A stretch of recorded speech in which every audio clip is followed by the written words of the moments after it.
Hi, good evening, everyone. How you doing? I know it's kind of late, so I wanted to do a video on dating, from dating to commitment, and we're going to be coming from um, Lamanna, Riedmann, and Stewart. This is marriages, families, and relationships, making choices in a diverse society. And we see that we do have a diverse society.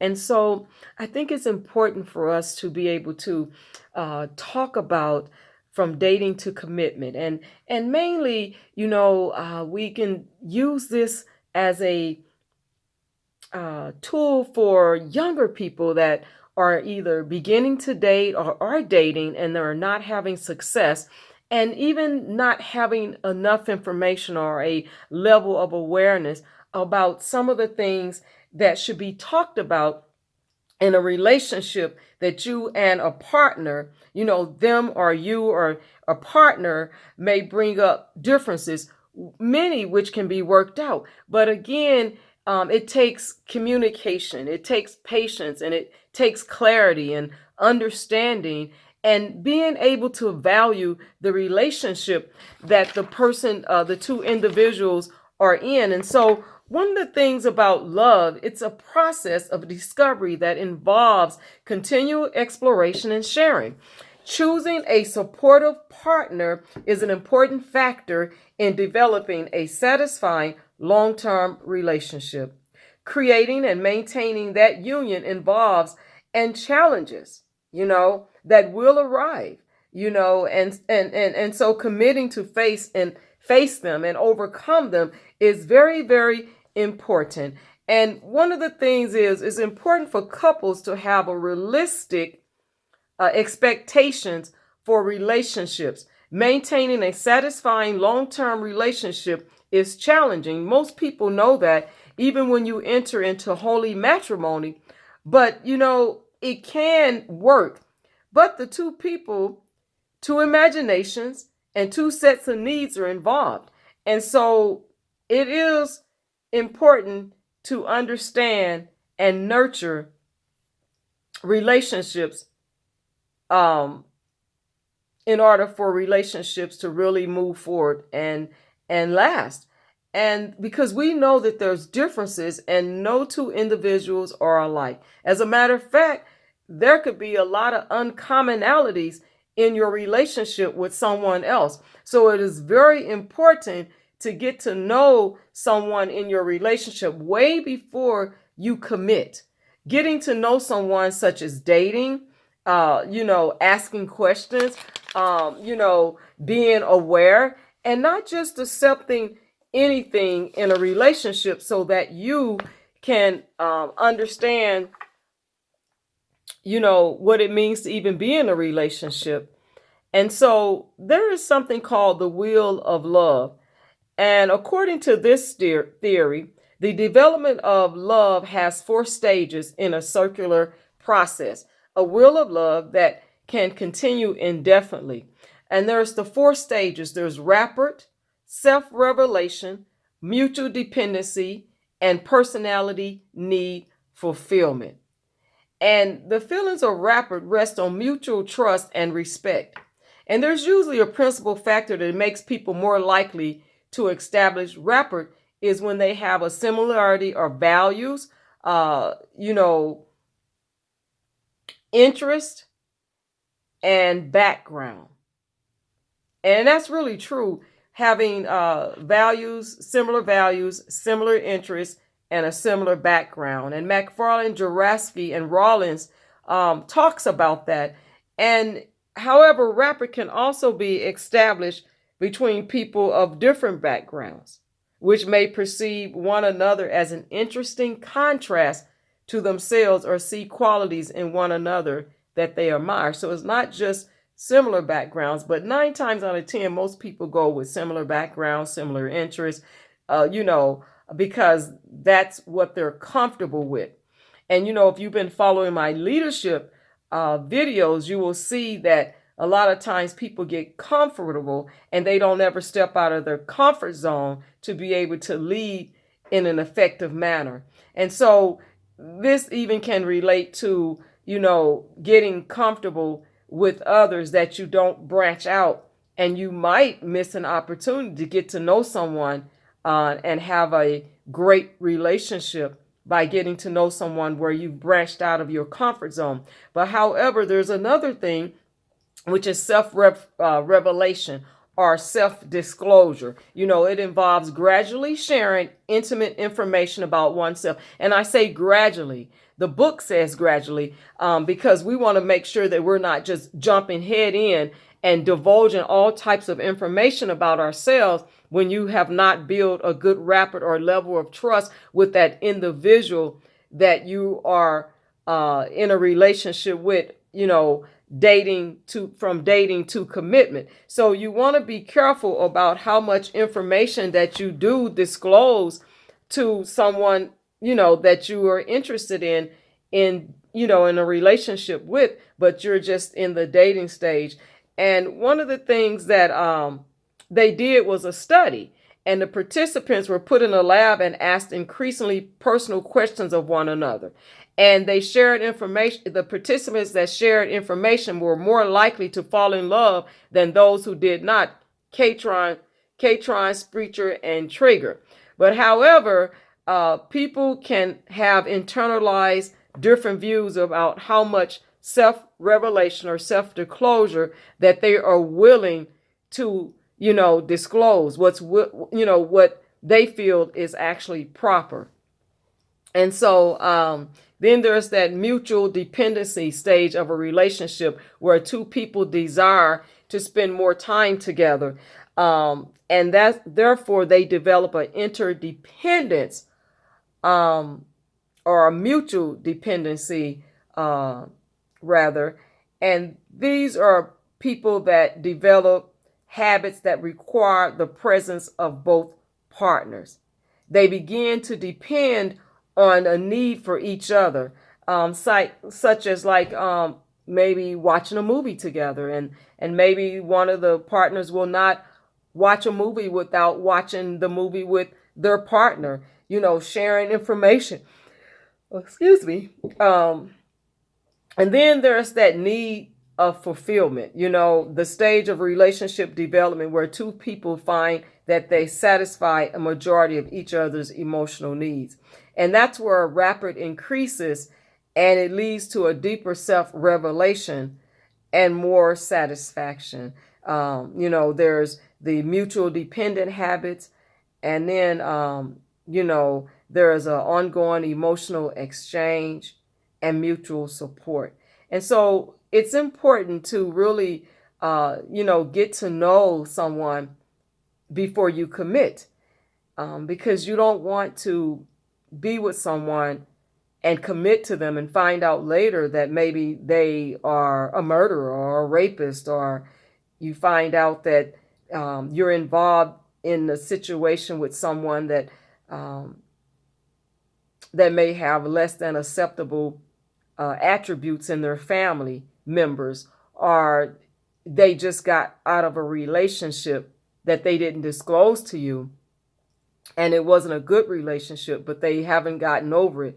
Or maybe even the family members haven't embraced you, and you're just finding out why, because maybe they're still, wanting your new partner to get back and reconcile with the old, the former partner. So it's very important, to find out information, and even information about, what they believe about, what roles should take place in a relationship, and sexual history, are they carrying some type of illness or disease, that you need to be aware of.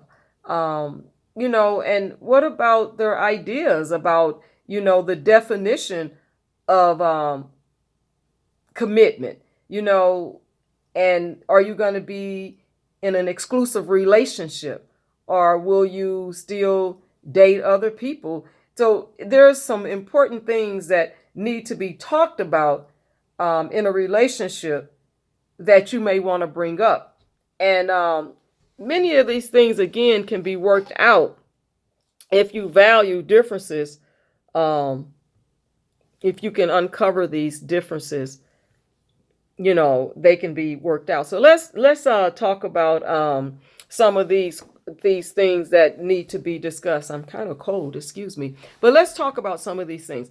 When should a relationship be dissolved and under what circumstances? That's important, because if the relationship isn't working, when do you call it, a day? When do you say it's time to move forward and to end this relationship? And how long and in what ways would you work on an unsatisfactory relationship before dissolving it? What are you willing to put up with? What are you willing to risk for the sake of the relationship? And that means, how much do you value this relationship that you feel can be worked out? And then what are your expectations, attitudes, and preferences regarding sex? What are the expectations? Do you expect to have sex every day, all day, before you go to work, if you are employed, when you get home from work? What are your expectations about sex? And how often, what you expect in the sexual encounters that you plan on having. What is the attitude? Is it a good attitude, a bad attitude? Have you had some situations, some trauma in your life, and you have a negative attitude about sex? Are you afraid? Do you have some inhibitions?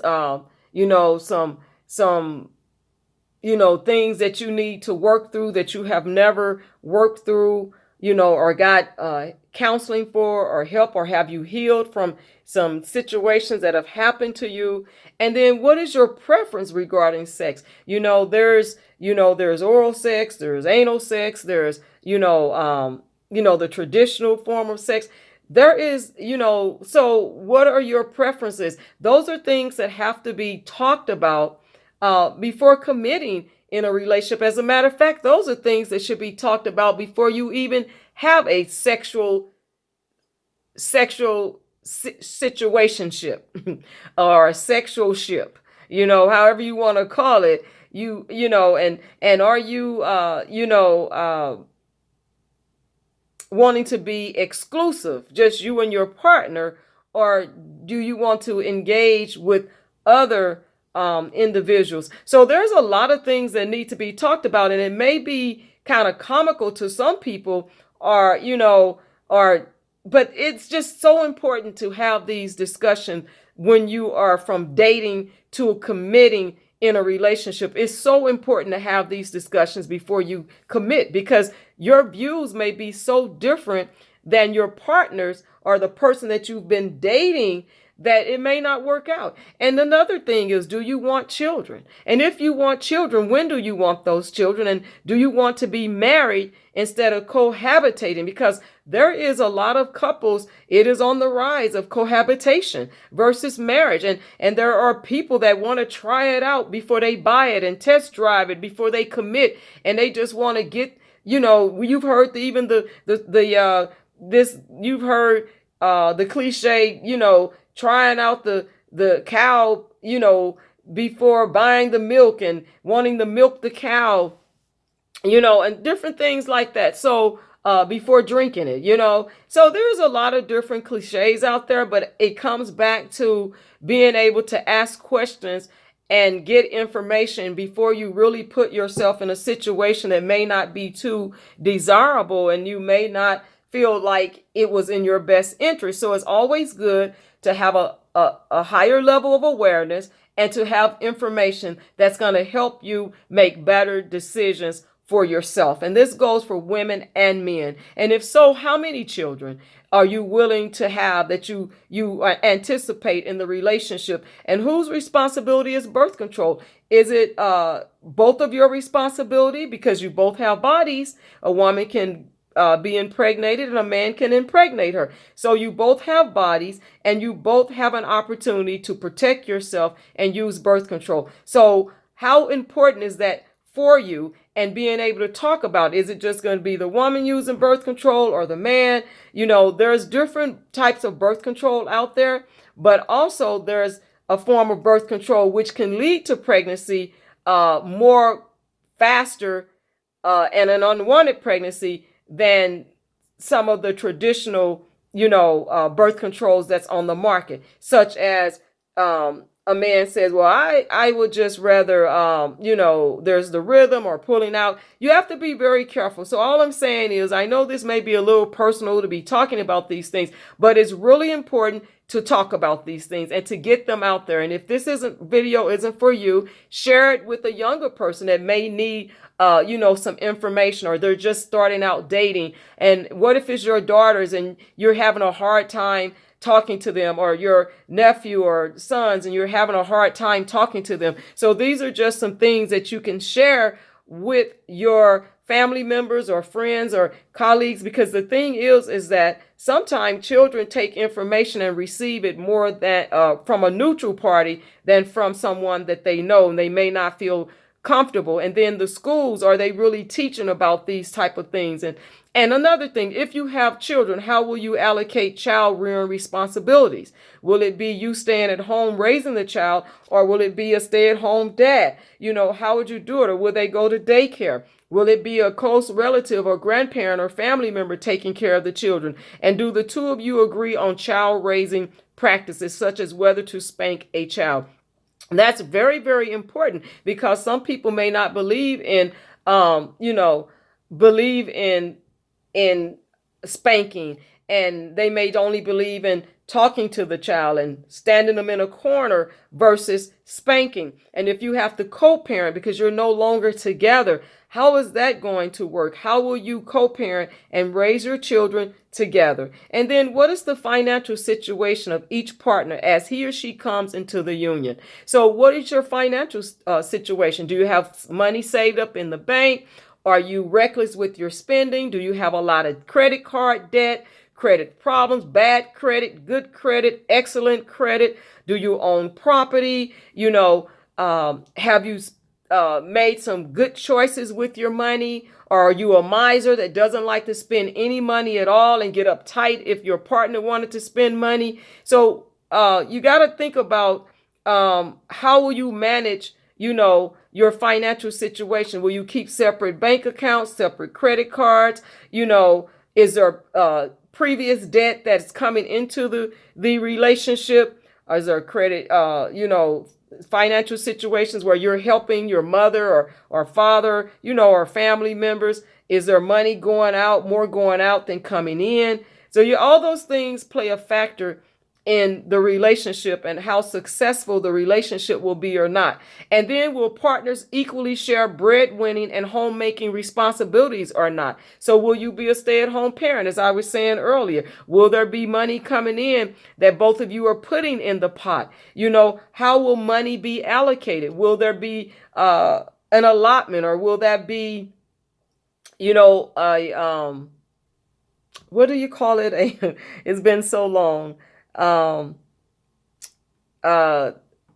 you would, as a child, you would get an allowance. Sorry about that. I couldn't even think of it at the point. I haven't had to deal with that in so many years. But will there be an allowance that, because I actually knew someone that said they got an allowance every month from their husband. They didn't work, and whatever they spent, that came out of their allowance, like hair care products, hygiene. And if they want to take their money and spend it on a pair of shoes or an outfit, that was it. It was like $100 a month or something. That's not a lot of money. But however, will there be an allowance? Who will be the owner of family property, such as a family business? Will you be both involved or one? Forms or other partnership, if you live in a certain part of the country where, you own property and you're tending to animals, you have a farm, we do need to think about those things, before young people get involved in relationships. And even if you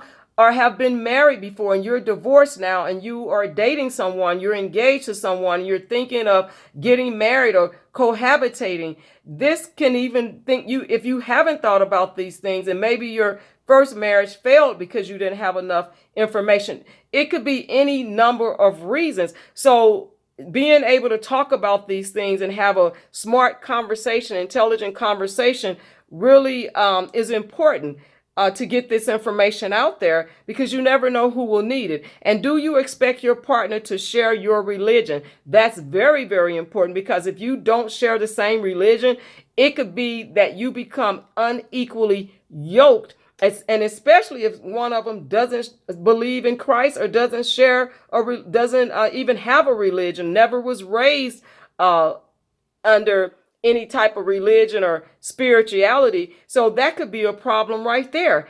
And what if you do have a religion, but you're practicing different religions, or you go to separate churches? Will the woman follow the man to his church, or will the man follow the woman? And usually it's the woman following the man. But, with the postmodern society, a lot of things have changed in the social realm of things. So therefore, things have changed. And so we do need to look at a lot of different aspects of how things may work. Or, will you continue to just worship at your own place of worship before you entered into the committed relationship or union?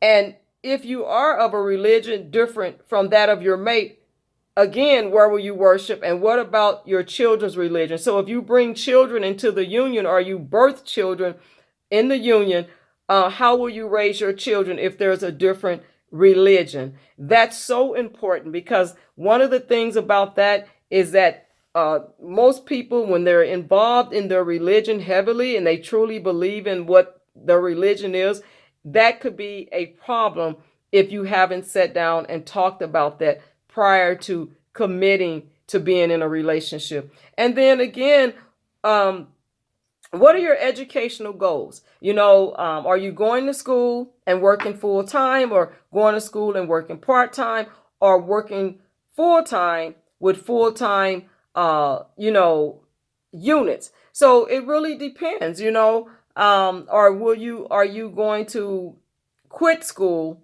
quit working to return to school? Or do you feel like you have to quit school if you enter into a committed relationship?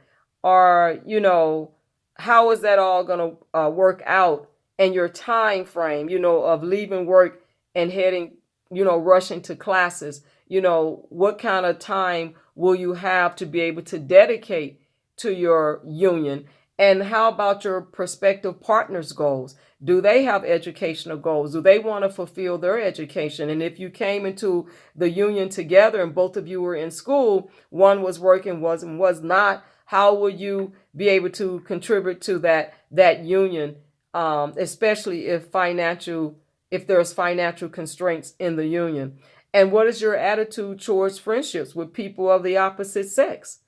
That's another question, because some people have good friends of the opposite sex. Will they have to discontinue those friendships or limit them? Or will they have to run around in secret, to keep those friendships, especially if it's a childhood friend and it's really just a genuine friendship and nothing else, is strictly platonic?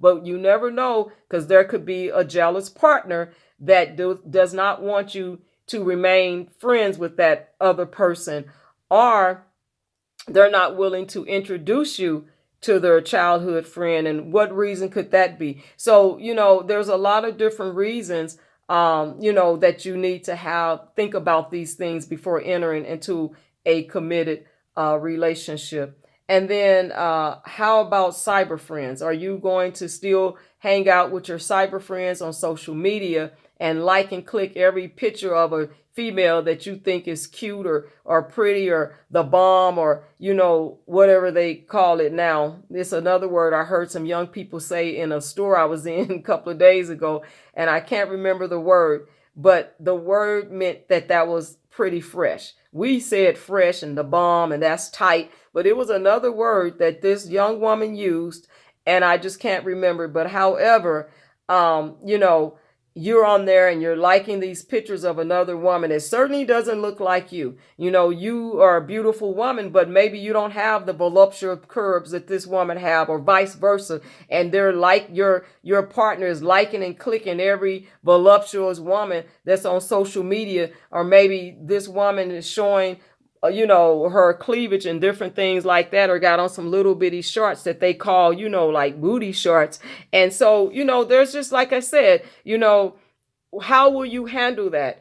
And would you ever consider having sex with someone other than your mate? Are you into, the non-traditional, intimacy, I would say, sexual ships, or sexual relationships, but I would say sexual ship, sexual ship. But are you into the non-traditional ways, or, two or three, not just two, but three or more?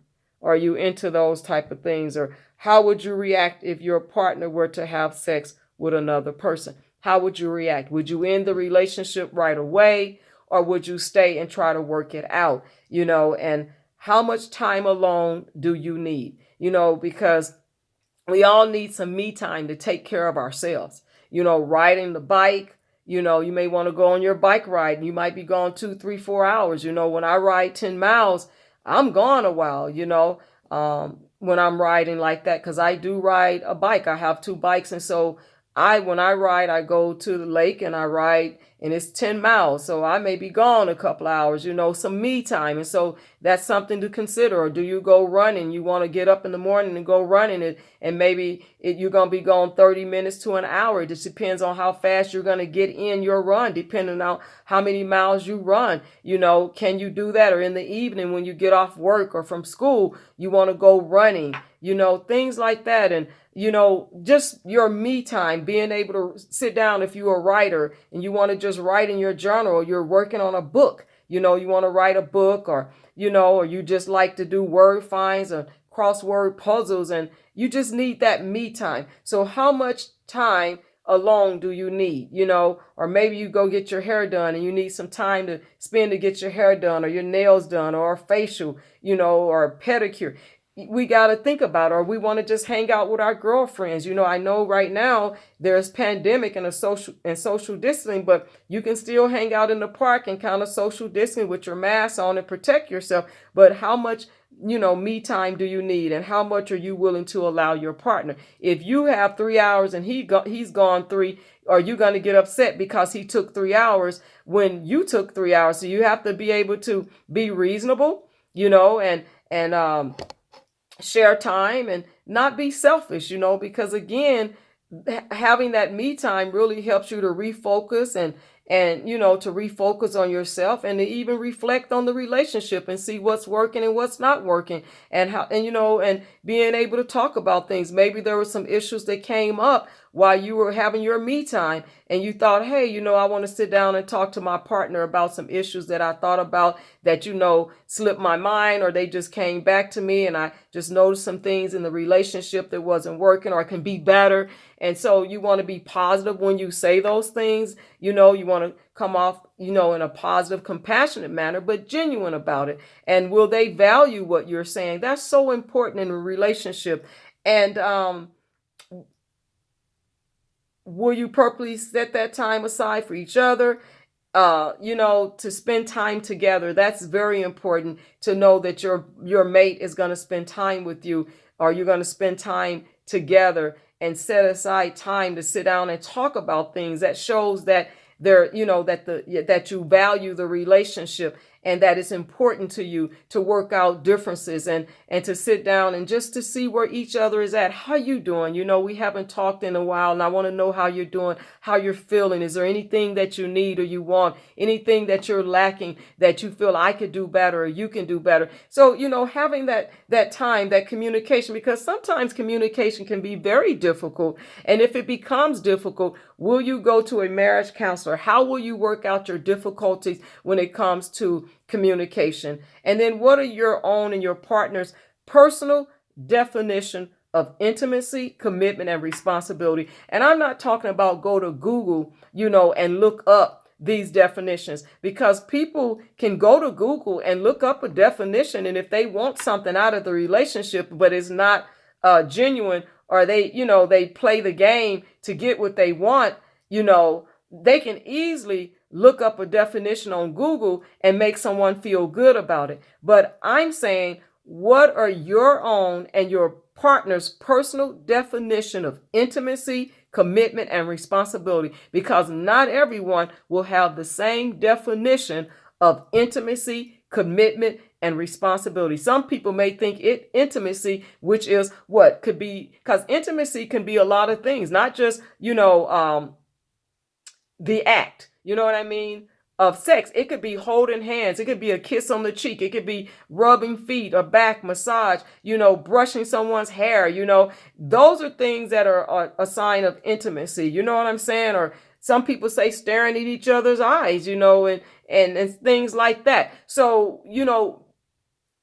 some people may consider it something else other than that, say, no, it's the act of that instead of, the small things, and, commitment. What are they, what is their definition or your definition of what commitment is? Because some people think commitment could be marriage. And if they're not married, then they feel they're single and they don't have to commit, even though they're dating you or they're in a exclusive relationship with you. So what is their definition and your definition of commitment and responsibility? What are they willing to be responsible for in the relationship? Are they irresponsible when it comes down to money or finances or time or the children, whatever it may be? Are they irresponsible in the relationship? So it's really very, important that, you sit down and talk to each other about what, about these things that we are talking about right now. And then, because it's so important, it's very, very important. And then, let's look at the summary of this.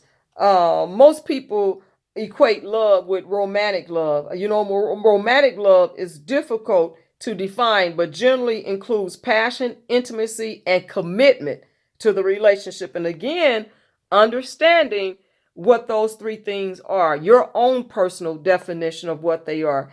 And, people just don't discover love. People discover love.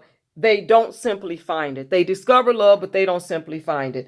The term discovering implies a process. Developing and maintaining a loving relationship requires the relationship as valuable, committing to mutual needs, satisfaction, and self-disclosure, engaging in supportive communication, and spending time together. That is so important. That self-closure that I talked about and all the dynamics of self-closure, engaging in supportive communication, being genuinely interested in what your partner is saying, using reflective listening, and maybe smiling, offering a smile when need, a hug or a touch when there's something that may not be, maybe something that they experienced that, they were hurting or grieving by. It was something that wasn't a good experience. So how can you show supportive communication and even spending time together and just mutual satisfaction from the relationship and knowing that you value each other, that you both value the relationship.